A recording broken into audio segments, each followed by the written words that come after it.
भगवान से सदगुरु कबीर साहब फरमाते हैं, मन रे जागत रहिए भाई, गाफिल होय बसत मति खोबै, चोर मुसै घर जाई। षट चक्र की कनक कोठरी, बस्त भाव है सोई, ताला खूंजी कुलफ के लागे, उघड़त बार न होई।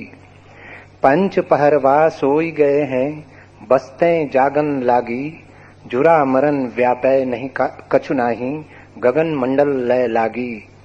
करत विचार मन ही मन उपजी, ना कहीं गया न आया, कहे कबीर संसार सब छूटा, राम रतन धन पाया। भगवान हमें इस पद का भाव बताने की अनुकंपा करें।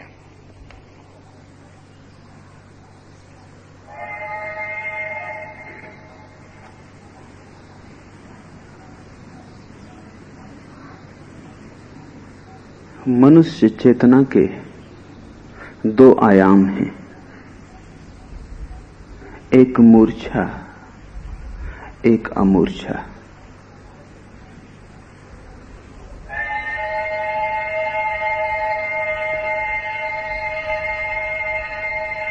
मूर्छा का अर्थ है सोए सोए जीना,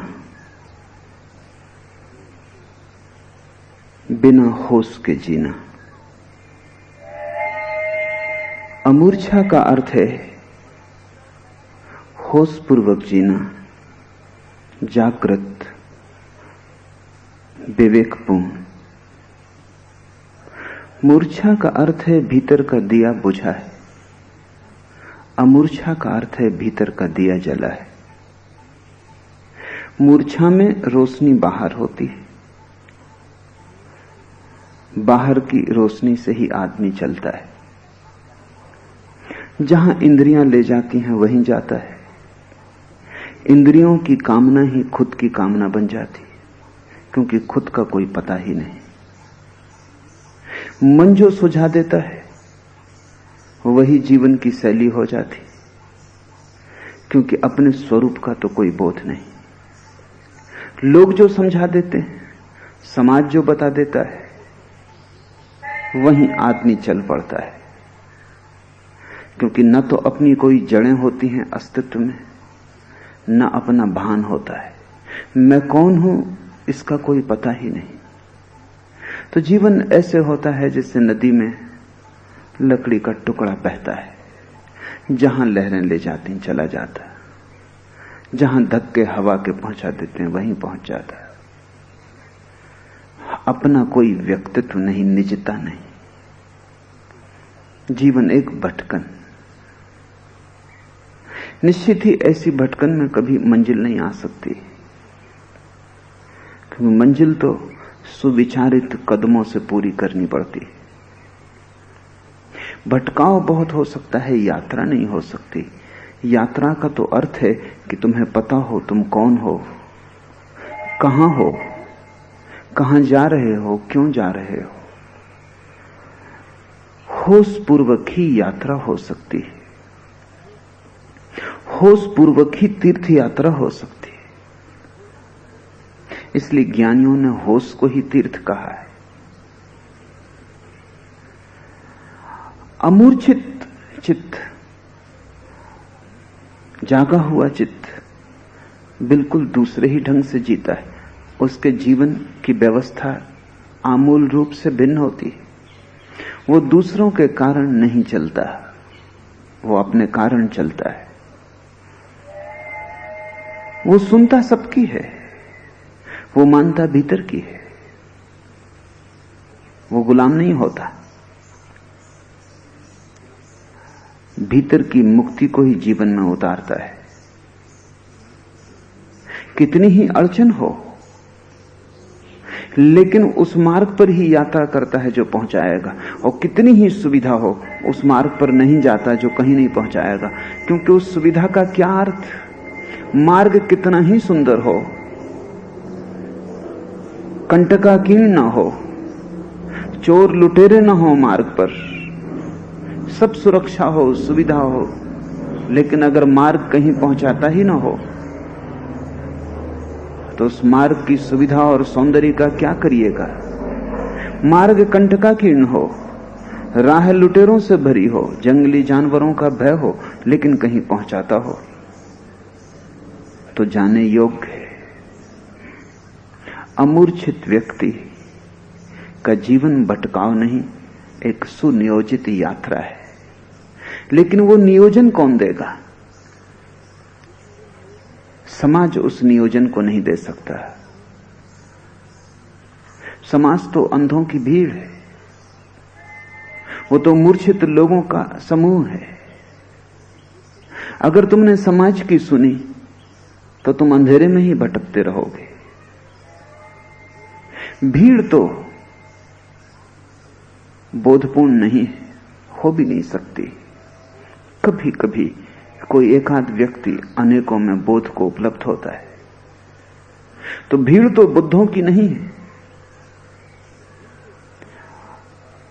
अमूर्छित व्यक्ति अपने भीतर अपने जीवन की विधि खोजता है, अपने होश में अपने आचरण को खोजता है, अपने अंतःकरण के प्रकाश से चलता है। कितना ही थोड़ा हो अंतःकरण का प्रकाश सदा पर्याप्त है। इतना थोड़ा हो कि एक ही कदम पड़ता हो तो भी काफी है, क्योंकि दुनिया में कोई भी 2 कदम तो एक साथ चलता नहीं। छोटा से छोटा दिया भी इतना तो दिखा ही देता है कि एक कदम साफ हो जाए। एक कदम चल लो, फिर और एक कदम दिखाई पड़ जाता है। कदम कदम करके हजारों मील की यात्रा पूरी हो जाती है।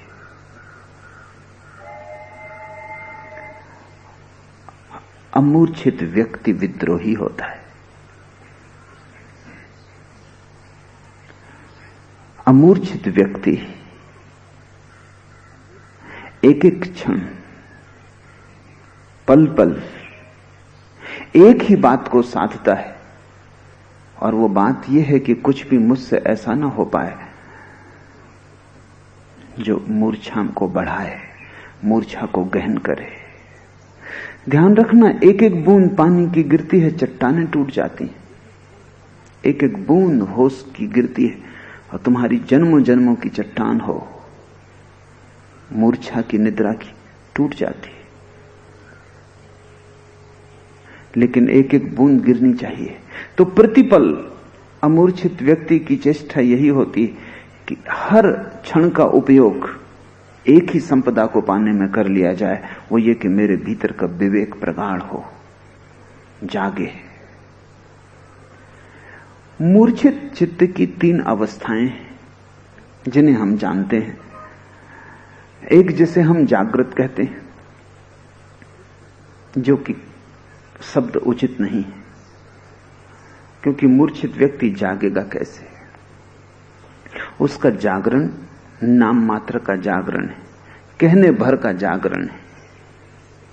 सुबह सूरज उगता है, पशु पक्षी जाग आते हैं, पौधे जाग आते हैं, तुम भी जाग आते हो। क्या पशु पक्षी जागृत हैं? क्या पौधे जागृत हैं? तुम भी नहीं हो। सिर्फ शरीर का विश्राम पूरा हो गया, इसलिए तुम उठते हो, चलते हो, बैठते हो, ऐसा लगता है जैसे जागे हो, लेकिन ये सिर्फ लगना मात्र है। इसका वास्तविक जागरण से कोई दूर का भी संबंध मुश्किल से बनता है।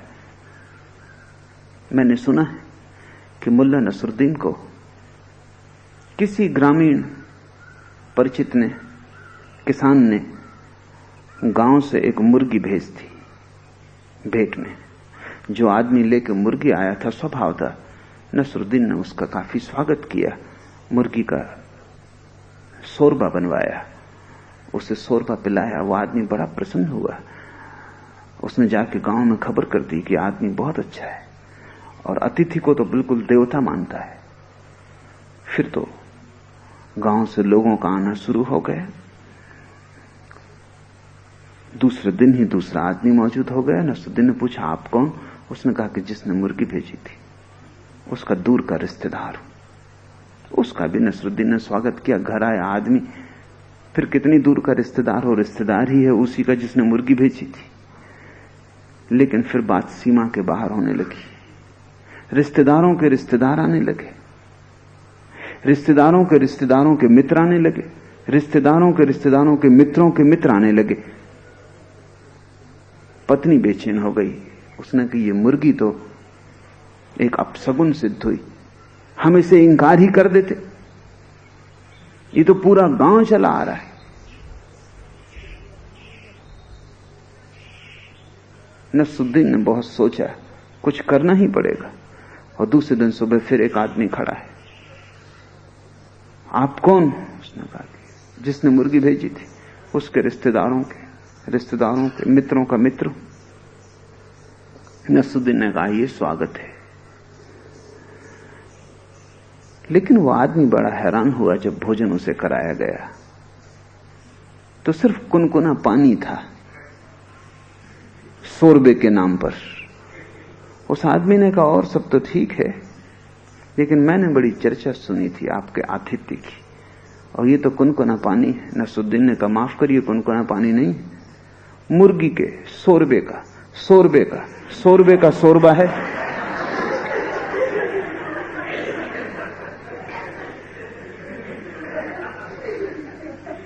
आपकी जागृति बस मुर्गी के सोरबे का सोरबा है। अगर बुद्ध की जागृति है तो आपकी जागृति रिश्तेदारों के मित्रों का मित्र। बहुत लंबा फासला है। बुद्ध को हमने जागृत कहा है। बुद्ध शब्द का अर्थ है जो जाग गया, जो होश से भर गया। अगर बुद्ध मापदंड हो जागरण के, तो तुम्हारा जागरण क्या होगा? एक खोटा सिक्का जो सिक्के जैसा लगता है लेकिन सिक्का है नहीं। एक झूठ जो सत्य का दावा करती है लेकिन सत्य है नहीं। एक मुर्दा लाश जो ठीक जीवित आदमी जैसी ही मालूम पड़ती है, नाक नक्श बिल्कुल जीवित आदमी जैसा, लेकिन भीतर कोई प्राण नहीं। एक बुझा हुआ दिया जिसमें सब है, दिया है, बाती है, तेल है, लेकिन ज्योति नहीं। मूर्छा के 3 रूप हैं। एक जिसे हम जागृति कहते हैं, जो बिल्कुल खोटी है, क्योंकि जागे हुए भी तुम जागे हुए नहीं होते। जाग कर भी तुम जो करते हो वो खबर देता है कि तुम सोए हुए हो। तुमने 1000 दफे तय किया है कि अब दोबारा क्रोध ना करेंगे, और फिर एक आदमी अपमान कर देता है, या तुम्हें लगता है अपमान कर दिया, या किसी आदमी का भीड़ में तुम्हारे पैर पे पैर पड़ जाता है, और एक क्षण भी नहीं लगता, एक क्षण की देरी भी नहीं होती और आग उबल उठती, और तुमने अनेक बार तय किया है कि अब क्रोध ना करेंगे। 1000 बार कस्में ली हैं, 1000 बार पछताए हो। वो सब कहां चला गया पछतावा? वो याददाश्त इतनी जल्दी कैसे खो जाती है? होश होता तो शांत रहती, बेहोशी में याददाश्त शांत कैसे रह सकती है? क्षण में आग जल उठती है, फिर वही क्रोध खड़ा है, फिर तुम पछताओगे घड़ी भर बाद, लेकिन न तुम्हारे पछतावे का कोई मूल्य है और न तुम्हारे क्रोध का कोई मूल्य है। तुम्हारा पछतावा भी झूठा है, क्योंकि कितनी बार पछता चुके, अब रुकते नहीं, अब रुक जाओ। एक आदमी मेरे पास आया और उसने कहा जिंदगी भर हो गई, उसकी उम्र कोई 65 साल होगी, बस एक ही चीज मुझे कष्ट दे रही, मेरा क्रोध। इससे मेरा घर भर पीड़ित है, मेरे बच्चे, मेरी पत्नी, मेरा जीवन एक कलह की लंबी कहानी, मगर ये क्रोध मुझसे नहीं जाता, और अभी भी है, मौत करीब आई जा रही, लेकिन ये क्रोध मुझे आग की तरह कपाता रहता है। और मैंने 1000 बार पश्चाताप कर लिया, कसमें खाली मंदिरों में जाके साधुओं के चरणों में सिर रख के कि शायद उनकी कृपा का साथ मिल जाए। भगवान को साक्षी रख के मंदिरों में कसम खाली, वो भी काम नहीं आती। जब क्रोध पकड़ता है तो भगवान की सामर्थ्य भी काम नहीं आती। उस वक्त मैं सब भूल ही जाता हूं, एक क्षण को मैं होता ही नहीं। कौन आ जाता है मेरे भीतर भूत प्रेत जैसा, और मैं क्या कर गुजरता हूं उसका मुझे खुद ही समझ नहीं आता। पीछे लौट कर देखता हूं तो मानने का मन नहीं होता कि मैंने ऐसा किया होगा।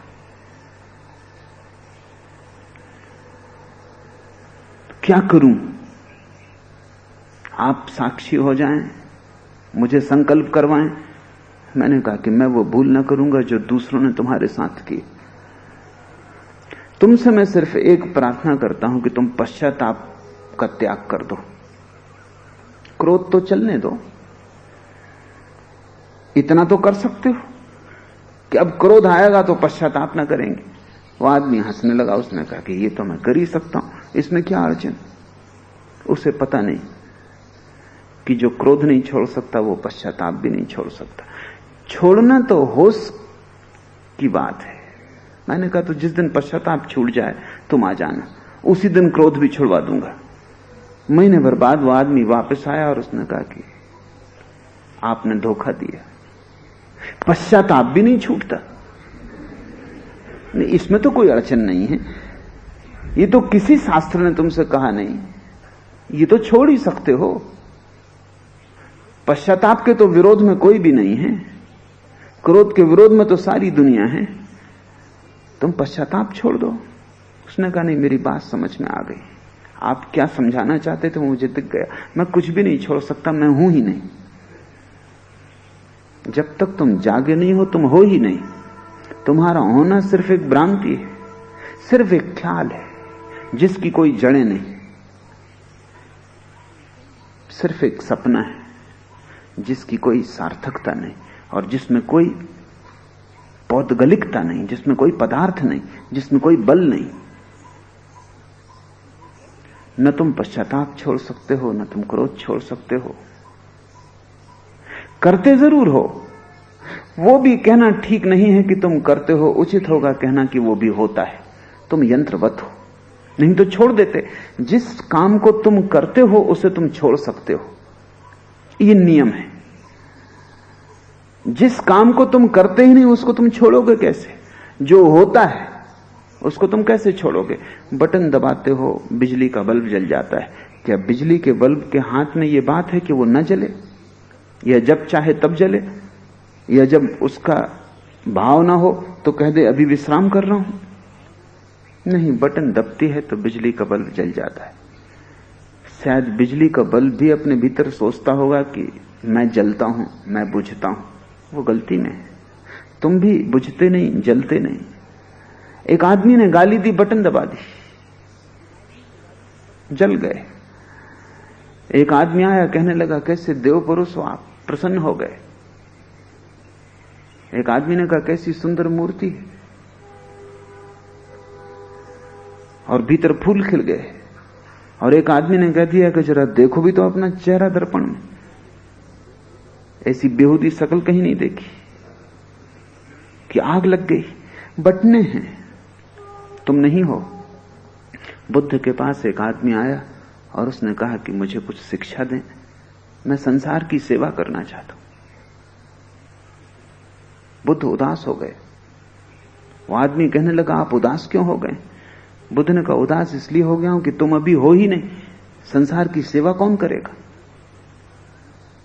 और तुम सेवा के नाम से दूसरों को सताने लगोगे।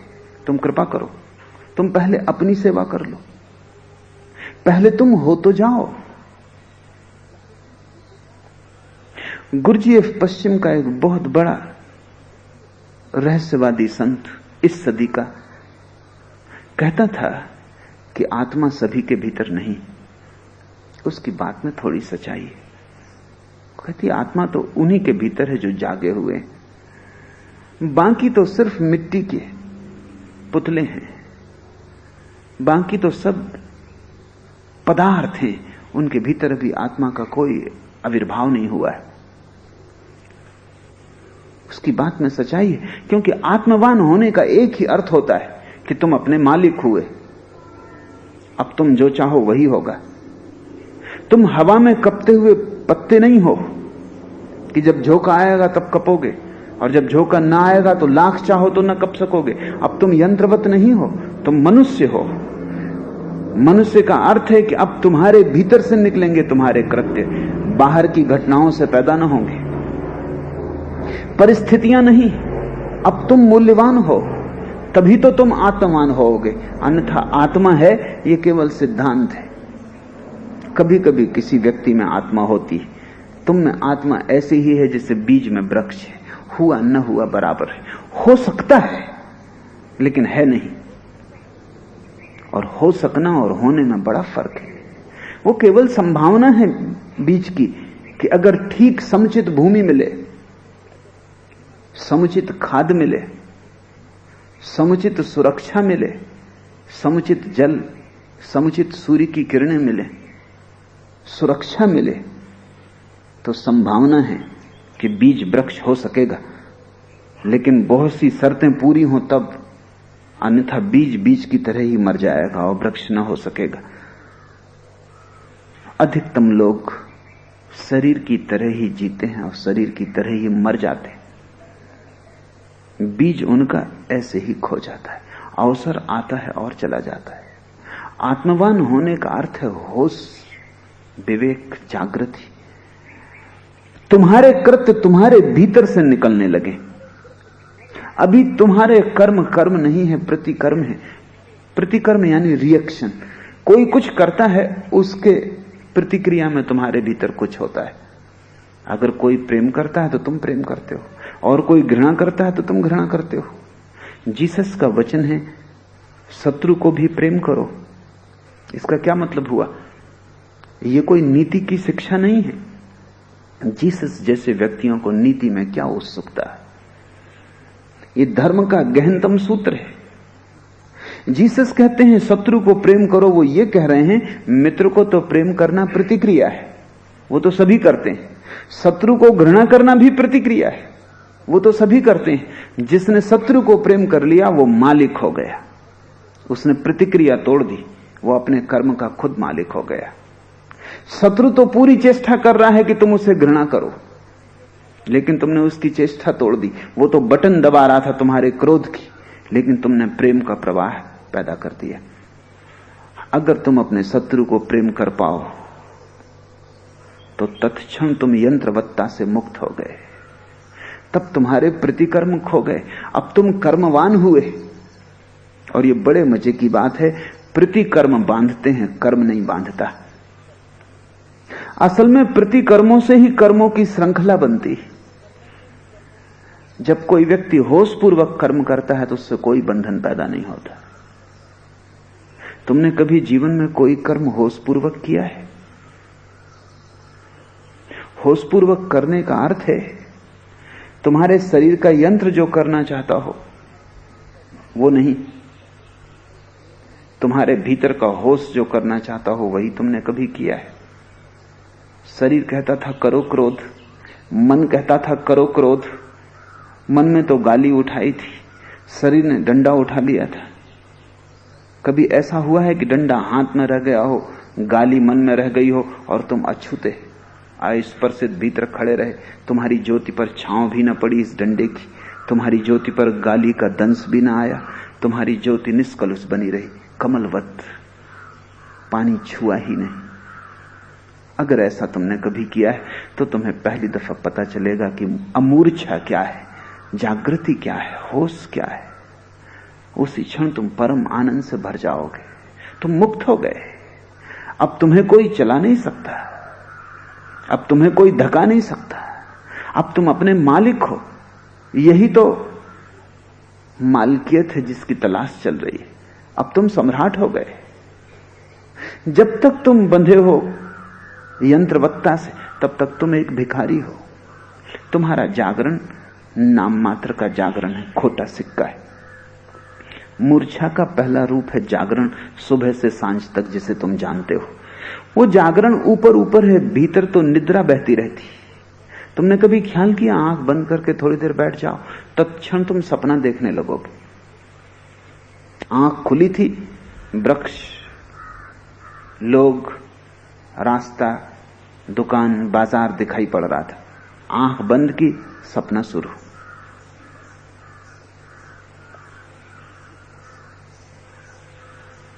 मैंने सुना है कि मुल्ला नसरुद्दीन को फुटबॉल का बहुत शौक था। शौक इतना ज्यादा हो गया था, जैसा कि अक्सर लोगों को हो जाता है। जब बाढ़ आती तो कोई सीमाओं का ख्याल रख के थोड़ी आती। क्रिकेट के पागल हैं, कि अगर उनकी टीम हार जाए तो रेडियो जिस पे वो कमेंट्री सुन रहे थे उसको पटक देते।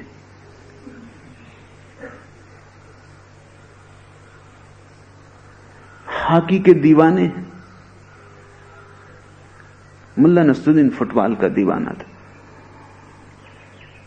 पत्नी परेशान हो गई थी क्योंकि वो दिन में बैठ के कुर्सी पे भी लातें फटकारता था। फुटबॉल, रात सोता तो भी सपने में लातें फेंकता और ऊधम मचाता। पत्नी डॉक्टर के पास गई और उसने कहा बहुत हो गया, अभी फुटबॉल का इलाज ही करना पड़ेगा। तो डॉक्टर ने उसे दवा दी कि ये ट्रैंक्विलाइजर है, सामक है, इसे ले जाओ, इसको एक गोली दे दोगे तो रात भर मुल्ला शांत रहेगा। पत्नी घर आई, उसने मुल्ला को कहा कि ये गोली मैं ले आई हूं, तुम शांति से सो सकोगे, रात सोते वक्त इसे लेना। मुल्ला ने कहा अगर आज ना लूं और कल लूं तो कोई हर्ज है? उसकी पत्नी ने कहा क्यों, आज क्या मामला है? उसने कहा आज फाइनल मैच। सपने में।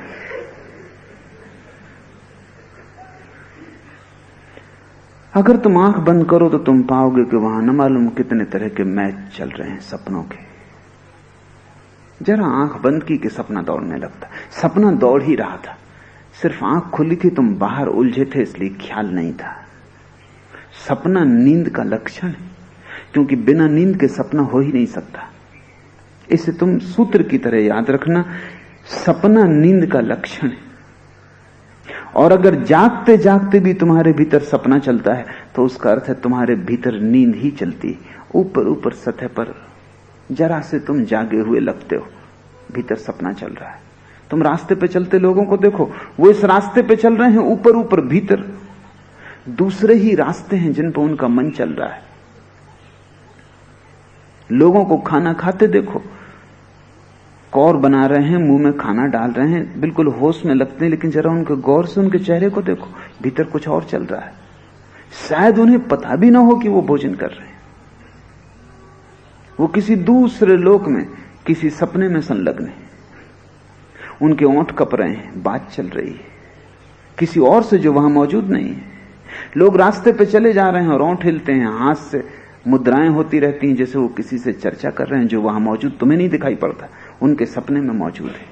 तुम अपना ही निरीक्षण करो, तुम पाओगे तुम जो भी करते हो वो ऊपर ऊपर है, भीतर कुछ और भी चल रहा है। भीतर सपना चल रहा है, भीतर नींद भरी है।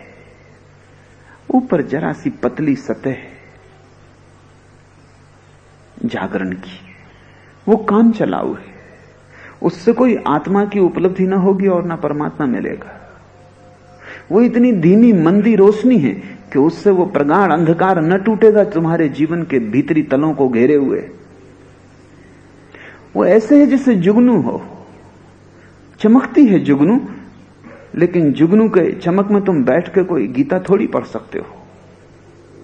ऐसा ही तुम्हारा जागरण है जुगनू की चमक जैसा, उसमें तुम भीतर के परमात्मा को थोड़ी देख पाओगे।